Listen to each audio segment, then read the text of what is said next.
why doesn't anybody in the president's family urge him just to go to get checked out to say the coast is clear? Okay, so just to step back just a little bit, because I think you weren't in the briefing room last week. I don't want to go backwards, but just to share a little bit about that night. The president said it was a bad night. He talked about it.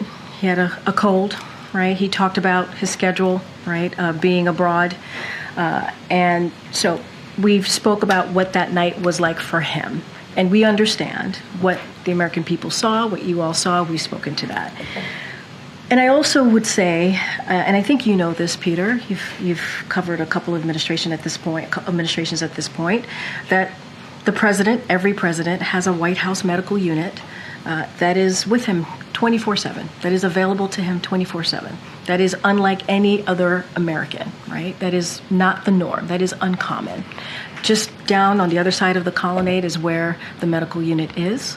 And I did share that the president checks in while he's exercising with his doctor a couple times a week. And so he has that. He has something that majority of Americans, all Americans I would probably argue, don't have, which is a full medical unit that is with him at all times. And he gets a full physical, annual physical that we share with all of you. And that is very different than an everyday American who sometimes they're lucky if they can go get a physical. They have to get into a car. They have to take public transportation. The president has, again, a medical unit that's with him here at the White House and travels with him. So I guess the question is just, you're saying this is not a situation where you would rather just not know if there is an issue with the president, because if he does get a bad result, it is all over. He has to leave office right away. He can't run for re-election. First of all, it's a hypothetical, right? That you're giving me a hypothetical. But I will also say, just to clear this up, the White House medical unit, his doctor, they don't believe that he needs anything more than what we have been able to provide. A full, detailed, very comprehensive physical that he had 4 months ago. It is their decision to make. It's not yours. It's not mine. It's the White House medical unit. Does President Biden commit to serving a full second term if reelected? Yes. Thank you. Look, I think that he is more determined than ever to continue to get the job done, to continue to build an economy that works for all, to continue to make sure that we have a middle class, right, that is strong, right, that we don't have a trickle-down economy, that we economy that's built from the bottom up, middle out. That's what he wants to continue to do. I think this week with the NATO summit, the 75th year of NATO. Let's not forget, NATO has helped to protect Americans and also protect the world and what it's been able to do for the past 75 years. You're going to see the president engaging with 32 leaders of this alliance. I think that's really important. That's, again, on behalf of the American people.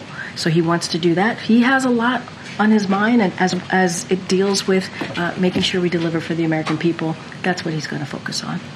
When the president was in Italy for the G7, and you remember he skipped one of the leaders' dinner, which was a major event for the summit. And I remember you were asked about it by reporters, and you said, we shouldn't read too much into the fact that he's skipping one dinner. I mean, would the explanation actually have been that he was tired and that he needed to skip something that was happening so late in the evening? My answer stays the same. I wouldn't read too much into it. It's not the first time that he has.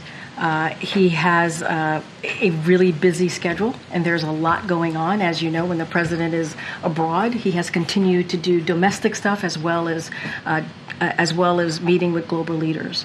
And so I truly would not read too much into it, and I will leave it there. Okay, I have a very... As a cabinet secretary, have you noticed any mental or cognitive decline in any of these meetings? The president is extremely effective in the meetings that I've been in with him. That includes many international meetings that are multi-hour, like his meetings with President Xi. I've met with him with other leaders who are in. So are you testifying that you have not seen any mental or cognitive decline? Mr. Chairman, point of inquiry. She's not a physician.